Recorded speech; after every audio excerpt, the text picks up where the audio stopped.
Desde que me formei em Direito, eu nunca pensei em outra profissão a não ser promotor de justiça. Acho que foi um pouco também de influência dos filmes americanos, né? De ver o promotor de justiça atuando ali no tribunal de júri. Primeiro, eu nunca pensei em outro curso que não fosse Direito.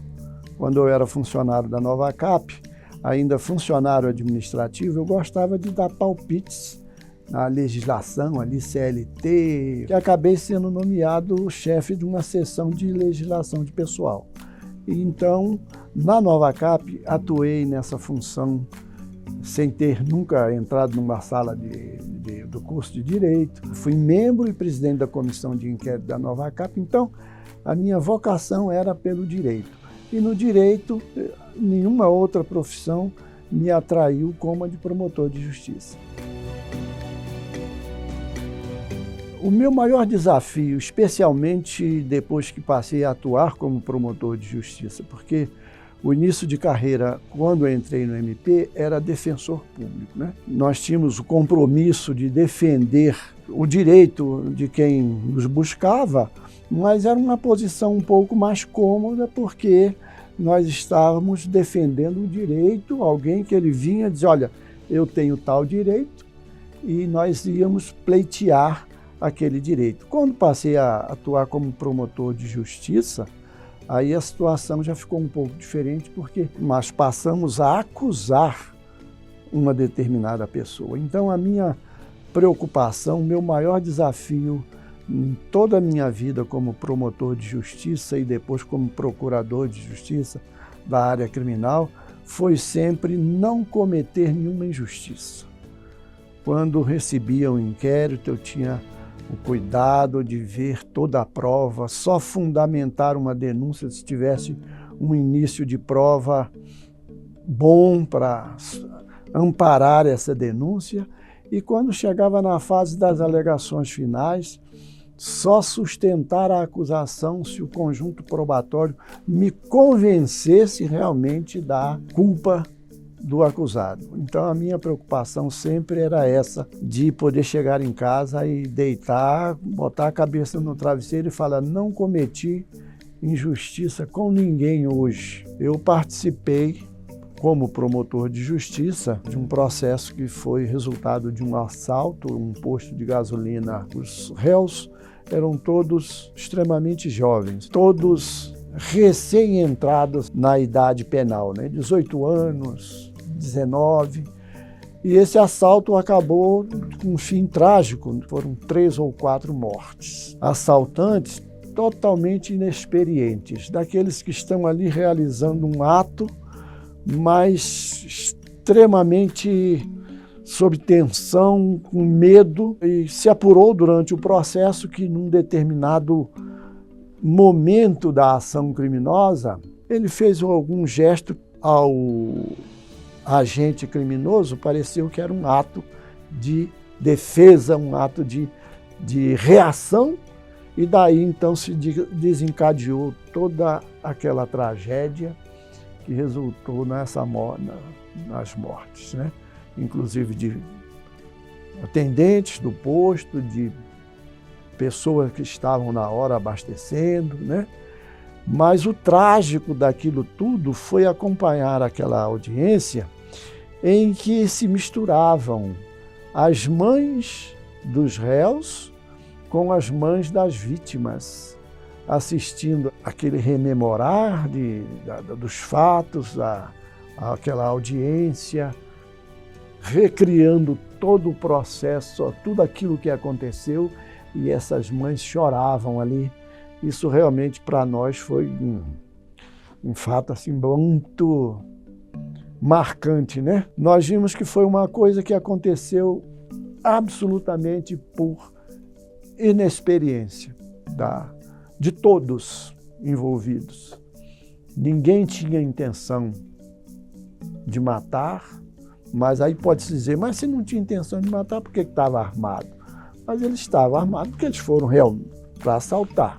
Mas a intenção era amedrontar com as armas e não utilizá-las. E vemos, lógico, que ao longo de 36 anos, né, muita coisa acontece. Mas esse realmente marcou toda a minha trajetória no MP. Eu ingressei na Defensoria Pública como estagiário em setembro de 1975 e como membro em novembro de 1977. Eu acredito que o total de membros do Ministério Público estava em torno de 30 e poucos. No meu concurso nós fomos 16 aprovados. Não chegamos a 50, ficamos aí em torno de 40 e poucos, 47, 48, por aí assim. Funcionário era 30 e poucos também. Funcionávamos só mesmo ali no anexo do Tribunal de Justiça aqui. Nós contamos muito com a ajuda do Tribunal de Justiça. Os presidentes do Tribunal de Justiça da época sempre foram bastante compreensivos e colaboradores, né, com o Ministério Público, né, entendendo que a justiça, para funcionar plenamente, precisa do Ministério Público. Então houve sempre essa colaboração com o Ministério Público e nós pudemos então ter o auxílio com relação à cessão de salas e algumas outras coisas. Agora, com a criação dos fóruns das cidades satélites, aí realmente a situação, a partir do começo de 1980, ficou muito pior para nós, mas muito pior mesmo, porque nós tivemos oportunidades de estarmos designados, cada promotor de justiça, para 7, 8 varas. Tivemos colegas que falaram, num período de um mês, assim, 1.200 processos, 1.300 processos. Inquéritos, né, formular denúncias. Então, foi um período de muitas agruras para o Ministério Público. A nossa primeira área de atuação era na Defensoria Pública. Precisava passar o período do estágio probatório, 2 anos, né? E então, só a partir daí, no cargo de defensor, a gente era designado para substituir um promotor de justiça. E no Rio de Janeiro, o Ministério Público do Rio de Janeiro também, o início de carreira era defensor público. Não sei se continua ainda sendo assim. Então, houve essa identificação com o Ministério Público do Rio de Janeiro e criou-se o cargo. Então, era uma coisa natural para nós, né? E nós tivemos júris, muitos júris, que, atuando na defesa, estava um defensor público do Ministério Público e um promotor de justiça na acusação, que na época se chamava promotor público, né? E olha que houve uma época aqui no Distrito Federal que muitas pessoas preferiam ser defendidas, especialmente no Tribunal do Júri, por defensores do Ministério Público, né? Porque tinha uma turminha boa aí. É só a gente buscar nos documentos do Ministério Público que nós vamos ver lá Sepúlveda Pertence, Pedro Luiz de Assis, tantos outros que foram defensores brilhantes e muitas pessoas preferiam que seus parentes fossem defendidos por esses defensores públicos. Foi graças ao estágio que eu tive no Ministério Público que eu consegui fazer o concurso público. Eu não tinha nenhuma experiência profissional, eu não tinha aquela experiência que tem que se provar, até hoje ainda se pede na lei, né? Nos editais de concurso, eu não tinha. Aí eu disse, como não tenho experiência? Sou estagiário do Ministério Público há tanto tempo aqui, como é que eu não tenho experiência? Aí eu ganhei o recurso correu na administração, foi deferido e a partir daí se passou a se colocar nos editais também o estágio, né, na Defensoria Pública. Então, para mim foi fundamental. Ali na faculdade a gente tem a teoria, aquela coisa toda. E ali na Defensoria Pública a gente tem a prática. Chega alguém, conta para você uma história, né? Às vezes uma história cheia de ingredientes e você precisa transformar aquilo numa narrativa, colocar num processo, uma moldura, adaptar dentro da lei e encaminhar. Então, foi ali que eu aprendi a ser profissional do direito. Agora, para a instituição também, eu disse há pouco de como era precária a nossa situação naquela época. Eram os defensores quem faziam 90% do trabalho do atendimento inicial. Aquelas pessoas que buscavam a defensoria pública para pedir alguma coisa, requerer alguma coisa, nós tínhamos pouquíssimos defensores. Então, os defensores, eles eram orientadores. Ficavam em determinadas funções, fazendo as sessões e orientavam. Então, quem realizava o trabalho era o estagiário. O estagiário que preparava tudo e levava para o coordenador, que era um defensor público, examinar. Eu mesmo, depois que assumi a coordenação da Defensoria Pública, né, todo final de tarde, as duas bandejas em cima da minha mesa estavam assim, 40, 50 petições de cada lado, né? Petições essas que eu tinha que corrigir à noite para no outro dia já trazer, porque os casos urgentes, o estagiário se aguardou, isso aqui eu preciso dar entrada, porque é uma busca e apreensão. Aí nós sentávamos e corrigíamos a petição e ele saía para dar entrada. Pegava o visto de um defensor, podia ser eu ou outro, e dava entrada. Então, os estagiários foram fundamentais para o Ministério Público naquela época em que a Defensoria Pública era a porta de entrada do MP. Senão, sem eles, realmente nós teríamos fechado as portas.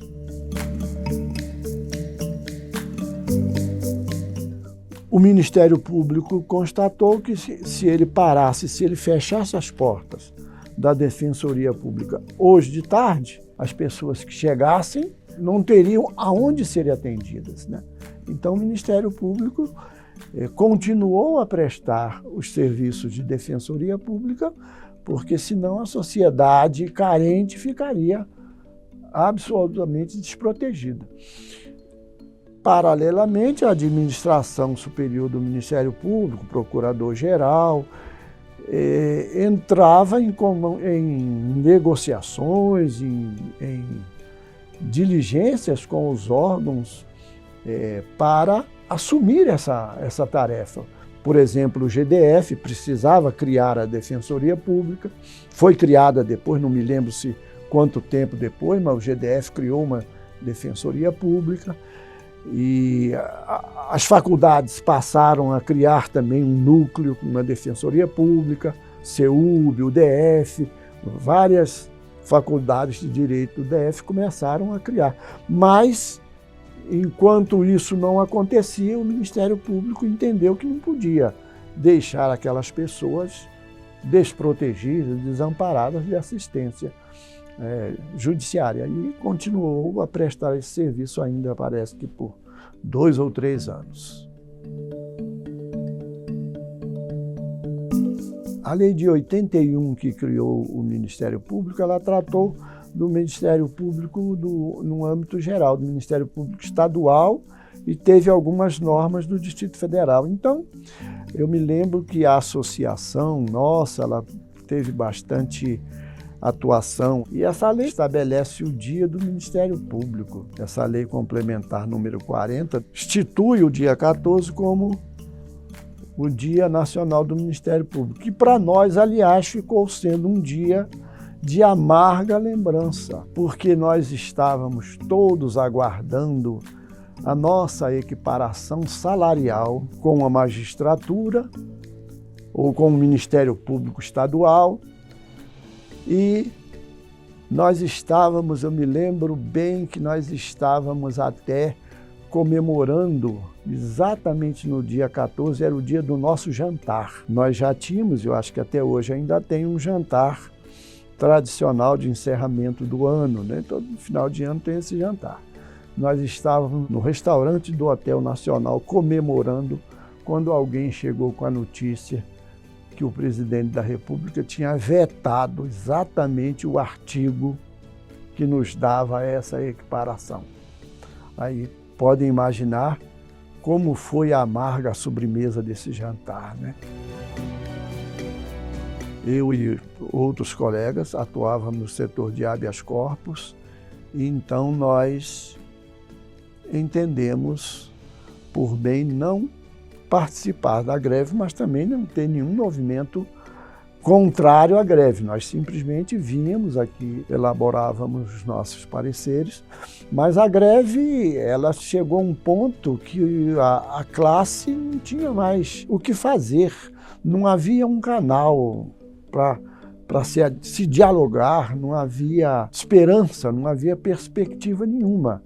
O Ministério Público estava, assim, num estado de miséria. Houve um concurso da magistratura nessa época em que os nossos salários, os nossos vencimentos eram realmente humilhantes. Teve um concurso do Ministério Público que, se não me falha a memória, passaram de uma vez só 10 ou 12 membros do Ministério Público, promotores, foram ser juízes. Vários colegas e colegas competentes não aguentavam mais, foram para a magistratura. Foram para a magistratura por causa dos vencimentos. Então chegou a um ponto em que essa greve foi absolutamente necessária. Foi a única greve na história do Ministério Público, mas exatamente por isso, porque nós estávamos com pires na mão. Depois dessa greve, né, ali por volta da metade da década de 80, sempre uma atuação muito efetiva, não só dos procuradores gerais, que exerceram a chefia do parquê, como também da nossa associação, foi provocando assim uma mudança legislativa, o surgimento de leis não só dotando o Ministério Público de uma estrutura maior e melhor, mas também criando mais cargos, né? Tanto que alguns colegas, como eu, por exemplo, eu tive a sorte de estar no Ministério Público exatamente nesse período, que eu tive uma promoção relativamente rápida, né? Eu ingressei em novembro de 1977 como defensor público e início de 91 eu já cheguei no final de carreira, né? No cargo com 13, 14 anos no máximo, enquanto muitos colegas levaram aí 20, 25 anos ou mais para chegar nesse final de carreira. Exatamente por causa da criação de cargos, sempre provocados por essas leis que foram surgindo a partir da metade da década de 80. Mas tudo em função da atuação dos nossos procuradores gerais e da nossa associação. As pessoas que eram encarregadas, às vezes nomeava-se uma comissão ou determinados cargos já com aquela atribuição específica, colhia as sugestões internas e levava aos parlamentares, sempre com esse objetivo de melhoramento das condições de trabalho do Ministério Público, incluindo a criação de outros cargos. Houve uma lei dessas, da década de 80, que permitiu a reversão de um membro do território poder vir para o quadro do Distrito Federal, porque os quadros eram quadros separados. Quem fazia concurso para o território, ele só pertencia ao território, ele ia fazer carreira só no território. E surgiu essa lei e ela permitia que, depois de um determinado número de anos de exercício no território, aquele membro podia pedir para vir para o Distrito Federal. E estabeleceu assim uma regra, né? Dentro de 5 vagas, uma poderia ser destinada para aquela transferência. Quando esses colegas chegavam aqui, eles contavam como era a sofrida a vida lá no território. Eu tive a oportunidade de ir ao território de Roraima, ainda quando era território, para aplicar um concurso. Fui participar lá da banca para aplicar um concurso e realmente a vida nos territórios era uma coisa para heróis. A situação era realmente de muita dificuldade. E esses colegas que vieram depois, né, eram transferidos, eles contavam como era a luta lá, né?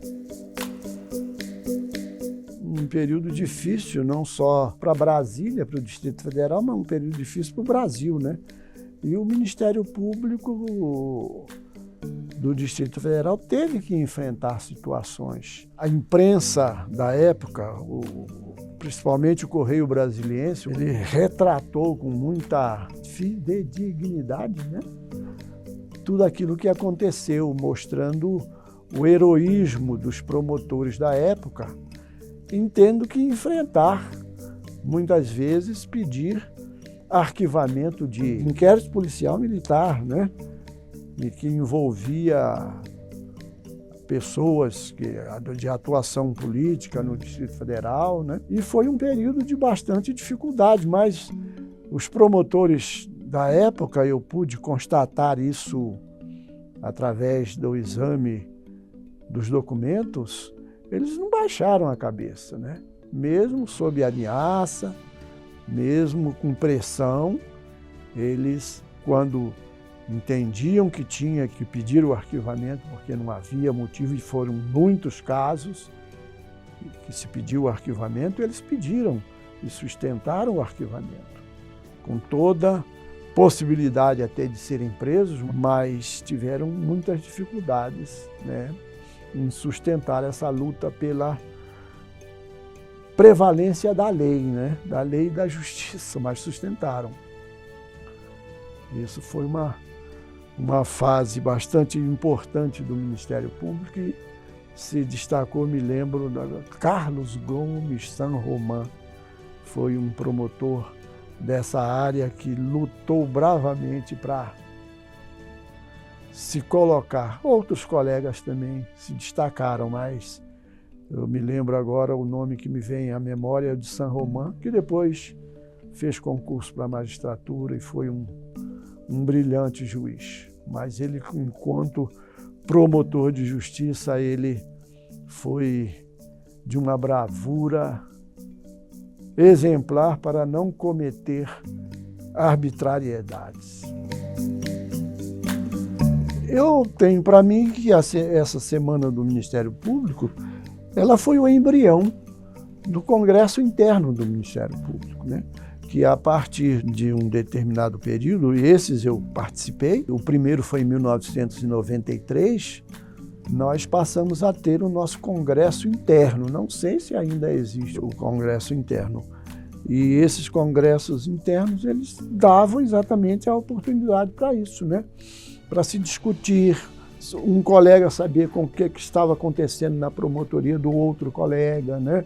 Saber como ele estava abordando determinado tema. Esses congressos internos nossos foram muito importantes para todos nós. A preocupação nossa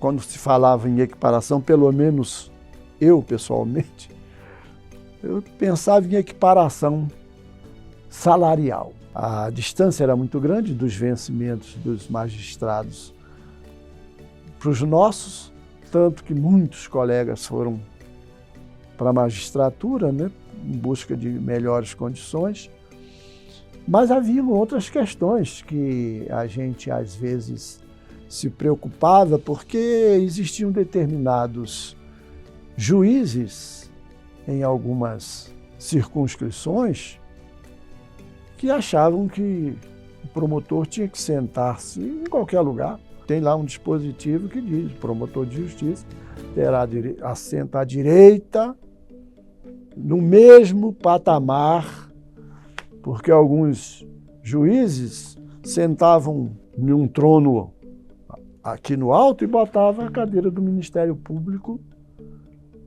ali embaixo. Então, a lei complementar disse que o Ministério Público tem que sentar-se na mesma altura do magistrado, seja de primeiro grau ou de segundo grau nos tribunais. Essa foi a equiparação fundamental, não por vaidade, por orgulho, não, mas simplesmente por uma questão de igualdade, de tratamento igual. Eu gosto de me lembrar sempre da Itália, que o Ministério Público é a magistratura em pé. O promotor de justiça não tem que ficar numa posição subalterna, uma posição física subalterna do juiz. E era o que acontecia quando o juiz resolvia se colocar num tablado e o Ministério Público numa depressão. E essa equiparação da lei complementar veio exatamente acabar com essa desigualdade, né? Então foi fundamental nesse ponto, para nos colocar de acordo com a nossa dignidade, a dignidade devida ao membro do Ministério Público. Eu me lembro que as eleições do Colégio do Procurador foram um ato cívico bastante comemorado por todos, né? O pessoal vinha votar, os promotores vinham votar alegremente, foi uma coisa bastante festiva. A lei original, uma lei de 1958, que criou o órgão judiciário, né, do Distrito Federal, do que inclusive a lei chama Novo Distrito Federal, porque deixava o velho, criava o novo, e falou, o Ministério Público terá um conselho, mas não disse que tipo era esse conselho. E esse conselho ele tinha a função, basicamente, de assessorar o procurador-geral, auxiliar o procurador-geral na administração. 3 ou 4 anos depois, um decreto que extinguiu o conselho e depois foi restabelecido poucos anos depois, mas no começo foi tudo assim muito na base ainda do aprendizado, né? Todo mundo querendo definir realmente quais as atribuições do Conselho. Então, essas atribuições, elas foram construídas ao longo do tempo. Houve um período que o Conselho era composto por 4 membros, mais o Procurador-Geral e o Corregedor-Geral, quando passou a existir Corregedor. E, à medida que os membros que estavam na atribuição de curador eram promovidos a promotor de justiça, automaticamente passavam a constituir o Conselho. Então, chegou a um ponto que o Conselho era enorme. Quantos procuradores tinham? Todos participavam do Conselho. Aí o próprio Conselho estabeleceu um regime, buscou lá na lei de 1958 e estabeleceu novamente o quantitativo em 4 membros, mais o procurador e corregedor, até chegar a essa composição da Lei 75/93. Quando eu entrei no Ministério Público e já tinha um conselho funcionando, é que o conselho ele aliviava as atribuições do procurador. Ele funcionava na sua condição de um órgão quase que paralelo que tirava do procurador-geral algumas atribuições, não é? Para facilitar que o procurador ficasse mais restrito às suas atribuições executivas e judiciais. Não sobrecarregava o procurador. Então, eu senti nesse conselho, do qual eu também passei a fazer parte logo que fui promovido a procurador de justiça, é que o conselho aliviava muito a carga de trabalho do procurador-geral. Eu fui para o Conselho Superior em 92. O que eu me lembro assim de diferença do Conselho foi a quantidade de membros, porque nós passamos o Conselho pela 75, parece que passou para 10 membros. 2 membros nato, que são o procurador e o vice, e 4 membros eleitos. O Conselho passou a ter assim uma composição praticamente dobrou, né? E os debates se tornaram bem mais empolgantes, né? E a classe parece que se interessou mais pelas atividades do Conselho, tanto que quase todas as sessões nós tínhamos membros assistindo a reunião. Então parece que houve um interesse muito maior pelo Conselho, pelas deliberações do Conselho, né? inicialmente, quando ela não existia oficialmente, elas eram exercidas pelo próprio procurador-geral. E o procurador-geral, para ele pessoalmente não exercê-la, ele designava sempre alguns membros. Mas sempre houve uma preocupação do procurador de estruturar, porque é o que eu falo sempre, nós começamos aqui do zero, mas os membros do Ministério Público que vieram para cá já traziam uma experiência de outros locais, porque os primeiros 5 membros do Ministério Público, eles vieram transferidos do Ministério Público do Rio de Janeiro.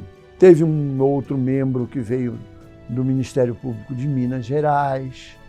Então, foram companheiros que já traziam uma experiência, né? E dentro dessa experiência, eles assessoravam o procurador-geral, diziam, olha, você precisa ver essa fiscalização. Então, o procurador-geral sempre se preocupou em criar mecanismos, né? Ora designava um membro, né? Designava um outro subprocurador para realizar determinadas correições em certos setores da administração do MP, que não era tão grande assim, né? Foi se criando mecanismos até se chegar à corregedoria, também dentro das sugestões da própria administração, porque as leis elas não surgem lá no Congresso assim na cabeça de um deputado, fala, eu vou fazer tal coisa assim. Ele recebe contribuições, né, dos setores interessados. E o Ministério Público, logicamente, que muniu sempre os relatores desses projetos de lei de elementos necessários para se criar. E a Corregedoria nasceu dessa criação, da experiência que veio desses colegas e, paulatinamente, foi se criando mecanismos até chegar à Corregedoria que temos hoje, né? A Corregedoria, hoje em dia, ela tem uma atribuição ampla, não é só de fiscalização de como andam os serviços, mas de acompanhamento pelo menos da época que eu fui corregedor, né? Acompanhamento dos novos membros que são designados, acompanhar o trabalho que eles executam durante o período do estágio probatório, né? Então, a Corregedoria tem um papel extraordinário no funcionamento da administração superior do MP. Por isso, ela está ali colocada pela Lei Complementar 75 nessa posição, né? E foi toda uma construção, né, ao longo desses anos.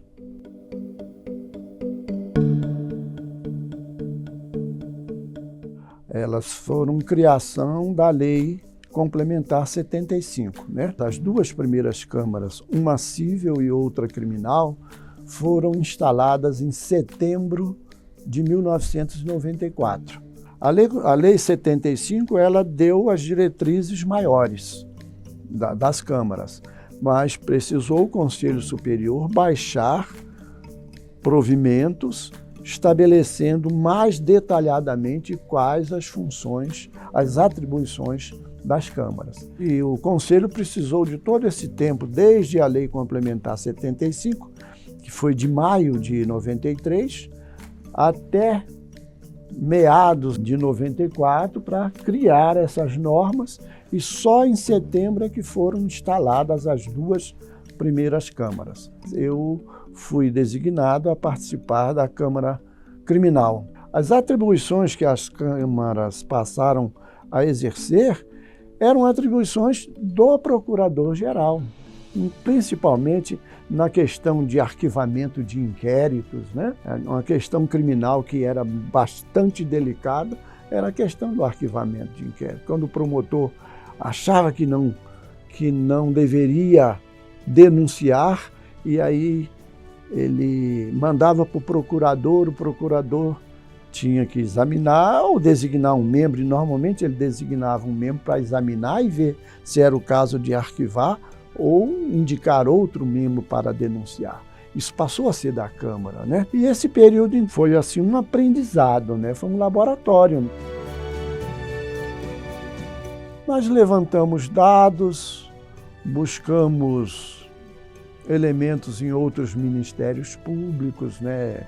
Alguns ministérios públicos estadual, como São Paulo, Paraná, que são ministérios públicos já bastante estruturados, e também aqui no nosso âmbito militar e do trabalho. Pegamos essas sugestões e encaminhamos ao Procurador-Geral, e foi daí, eu acho, que surgiu a criação da ouvidoria. Nós somos todos seres humanos, né? Todos nós estamos sujeitos a equívocos. Às vezes até atrasar um processo ou dar um parecer que o entendimento que a pessoa pensa de uma forma diferente. Então ela quer ter alguém para ouvir a sua reclamação, né? Quando o Ministério Público começou aqui em 1960, qual era a preocupação básica do Ministério Público? Era a área civil e a área criminal. Mas a sociedade, ela foi evoluindo e está sempre em evolução sobre todas as áreas. Aí veio a Constituição de 1988 e deu aquelas atribuições do Ministério Público, e o Ministério Público é o defensor da sociedade em todas as áreas. Aí o Ministério Público sentiu a necessidade da criação de promotoria da saúde, de promotoria do meio ambiente, de promotoria militar, promotoria de fundações. Tudo isso exigia que o Procurador-Geral procurasse especializar membros determinados. Nossos promotores foram encaminhados para todos os estados do Brasil. O Ministério Público buscou beber nessas fontes todas para a criação de todas as promotorias que atuam nesse leque hoje extraordinário que nós temos do Ministério Público. Mas tudo isso aí foi um processo de criação, de encaminhar membros para colher informações, se especializar, estudar o assunto. O Ministério Público teve que buscar subsídios nos ministérios públicos estaduais, né? Buscar conhecimento mesmo para como atuar nessas áreas todas, e daí cada momento estruturava uma promotoria, estruturava outra promotoria, na medida em que ia buscando esses conhecimentos através das várias designações de promotores para participar de congressos, de simpósios, de visitar outros estados, outros ministérios públicos, colhendo informações. Foi uma adaptação que levou um tempo e exigiu um trabalho, mas também não podia ser muito demorado, né? Tinha que se fazer logo. Então, por isso, essa atuação bastante rápida da Procuradoria-Geral, designando esses nossos companheiros para buscar conhecimentos a fim de estruturar as novas promotorias, atuando em todas as áreas do MP. Foi um fato bastante marcante, né, na história do MP e na minha trajetória pessoalmente, né?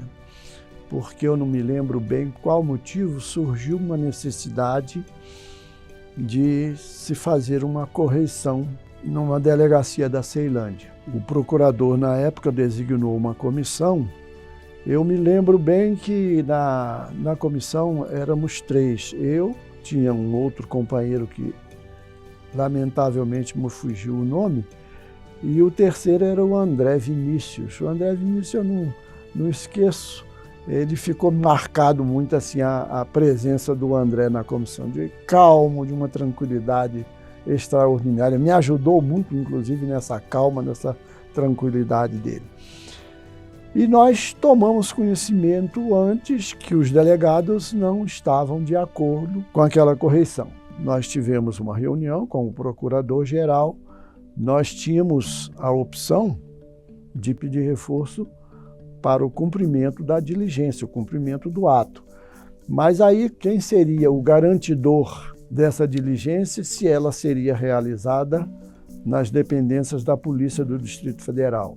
Então aí teríamos que solicitar o apoio da Polícia Federal. Conversamos, a comissão e o procurador-geral, e chegamos à conclusão que isso não seria recomendável, porque poderia ter consequências. E nós fomos, então, cumprir a determinação do procurador.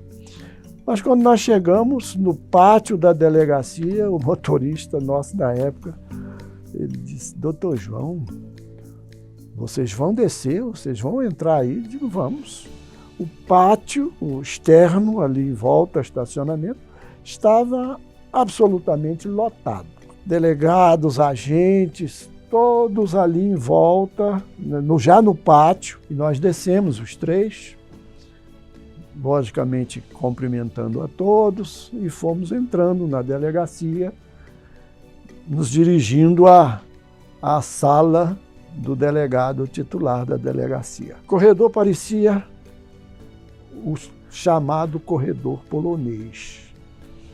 Delegados policiais de modo geral. E nós entramos na sala do delegado, estava o delegado titular, estava o corregedor-geral da polícia, estava o presidente do sindicato dos delegados, o presidente do sindicato dos policiais, dos agentes, alguns com umas caras assim bastante carrancudas e tal, mas nos cumprimentamos civilizadamente. E eu li o ato que mandava fazer na delegacia. Terminada a leitura, eu perguntei ao delegado se ele permitiria, então, que eu cumprisse aquele ato, que seria abrir os armários da delegacia e verificar os processos, os inquéritos um a um.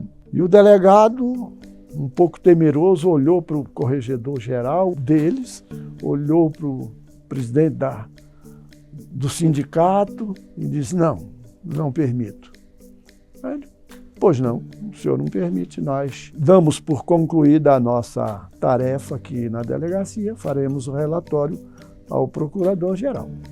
Passem bem todos e nos retiramos. O nosso motorista ficou aliviado quando nos viu sair vivos e ilesos.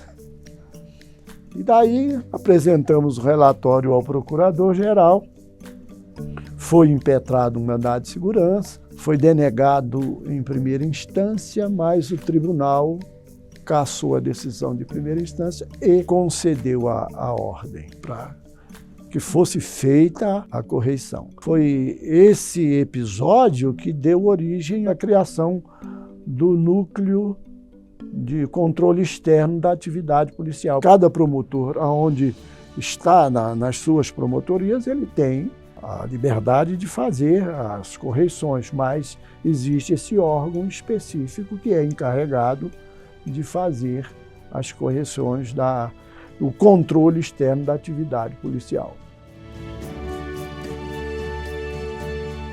O procurador-geral, à época, designou uma comissão para acompanhar o projeto de lei que estava em andamento no Congresso.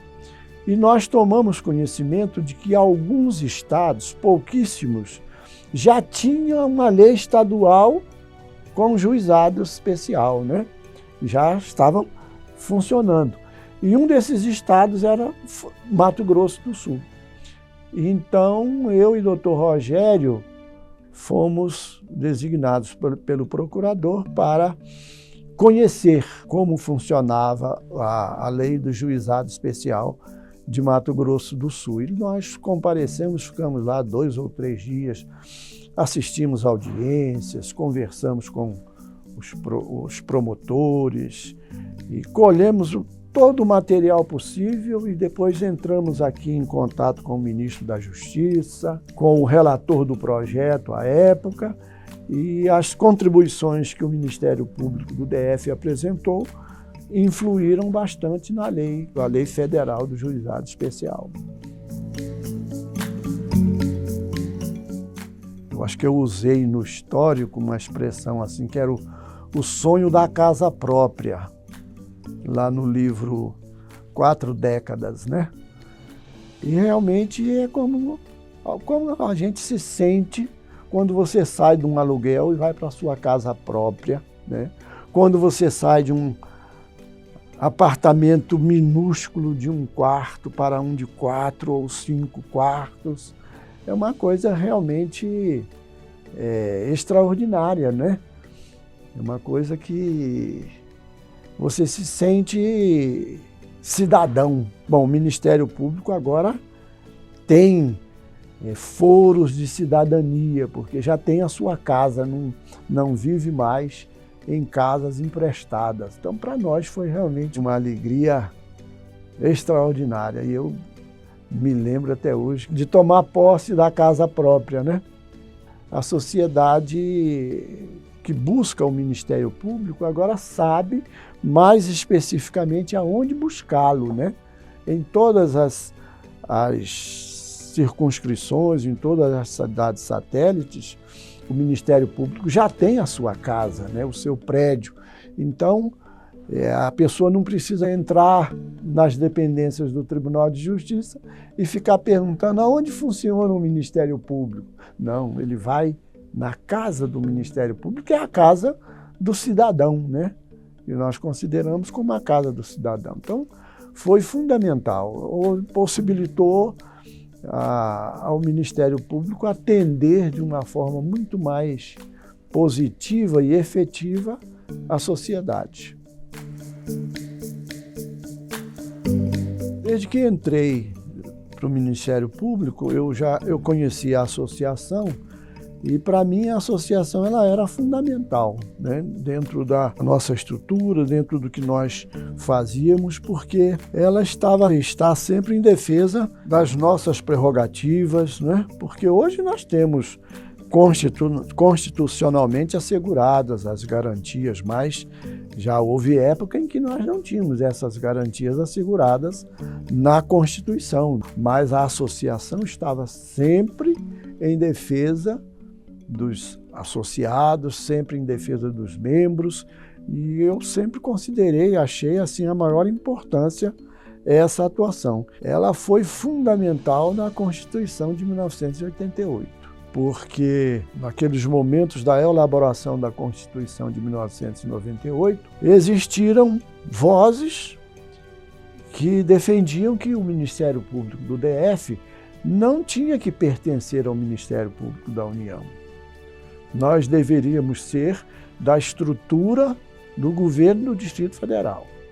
Essa foi a tese levantada por alguns deputados e lá dentro da Constituinte. Então, a nossa associação foi de fundamental importância.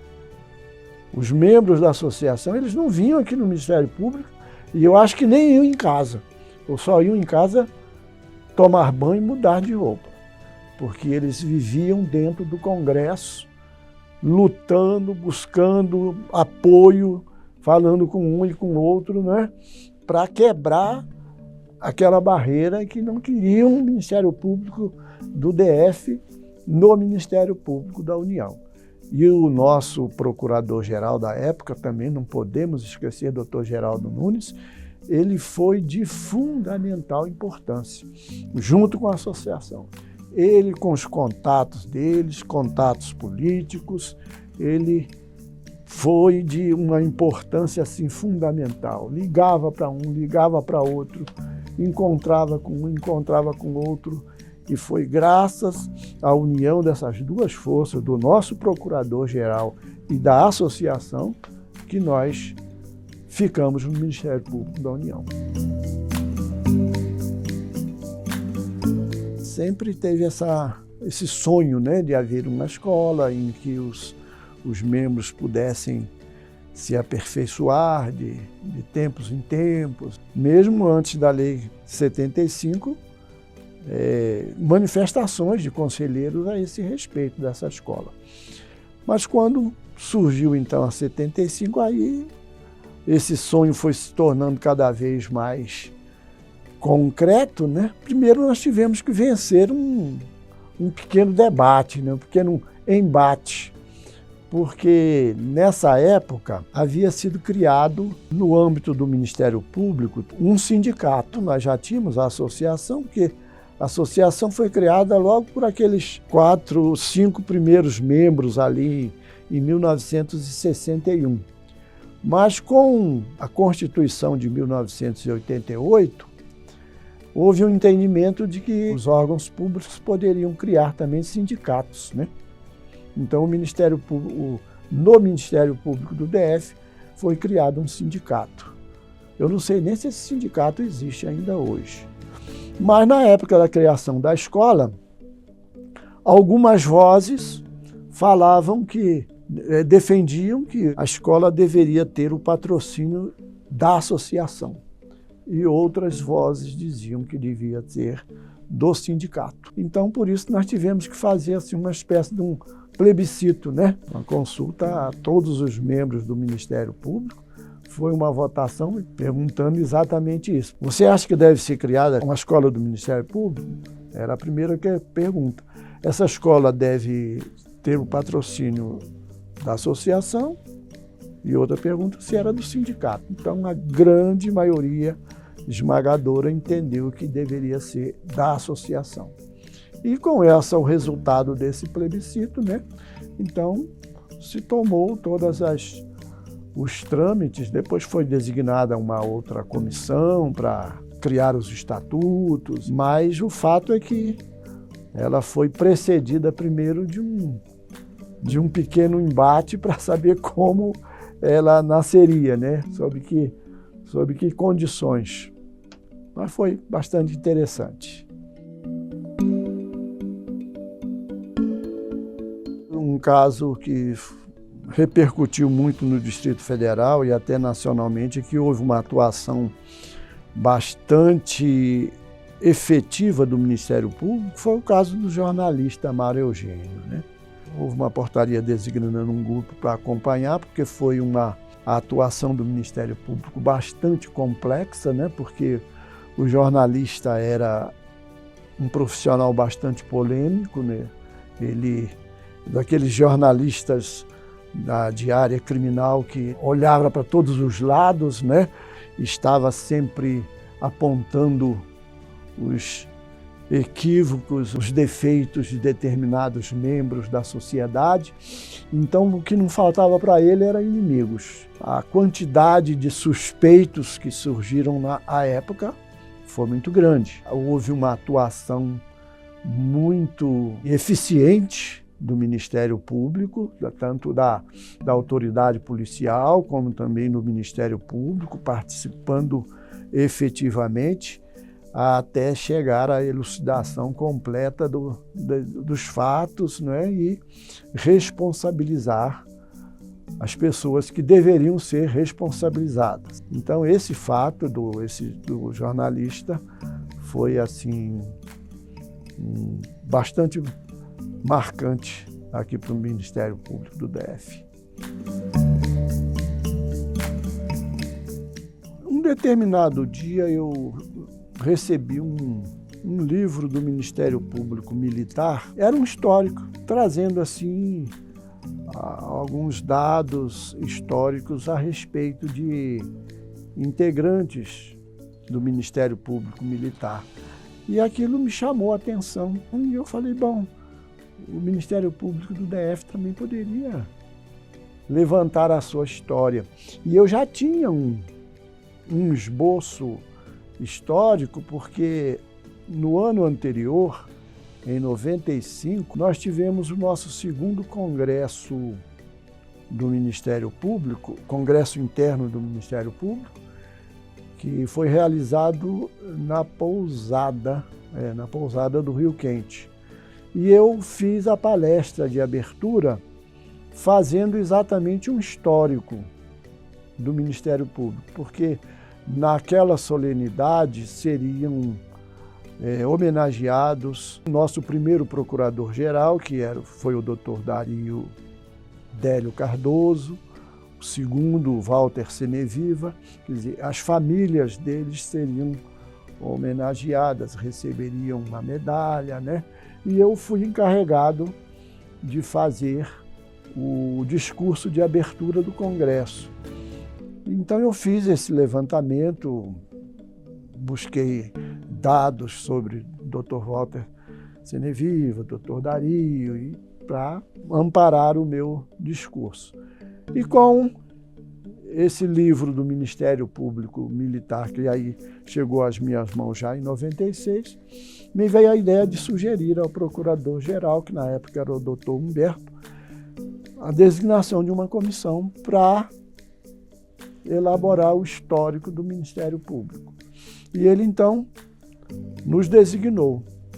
As colegas doutora Lenir, doutora Sueli, doutora Zenaide e eu. Como eu tinha já esse histórico, tinha feito essa palestra, elas falaram, João, você poderia ser o relator da comissão.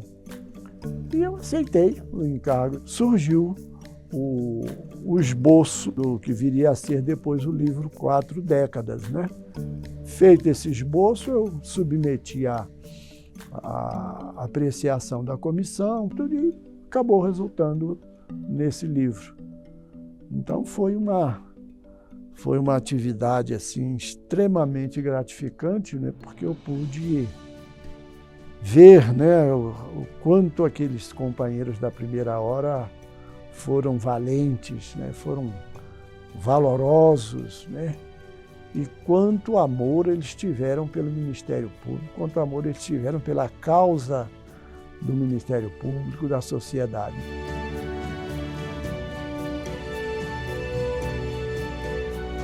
A memória para uma instituição é como a memória do indivíduo. Se o indivíduo não se lembra como foi a sua trajetória, se ele se fixar só naquele momento de hoje e ele não se lembrar do que ele teve que fazer, de como ele estudou, o que ele precisou percorrer para chegar aonde ele está,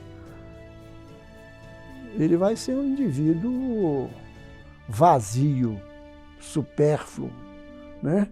É a mesma coisa a instituição. O Ministério Público do Distrito Federal hoje não pode pensar só no hoje e não olhar para trás. Tudo que se tem hoje foi sedimentado através do trabalho daqueles primeiros que começaram lá com Dario Délio Cardoso, né? Aquela turminha ali, Átila, Gilvan, Zé Lourenço.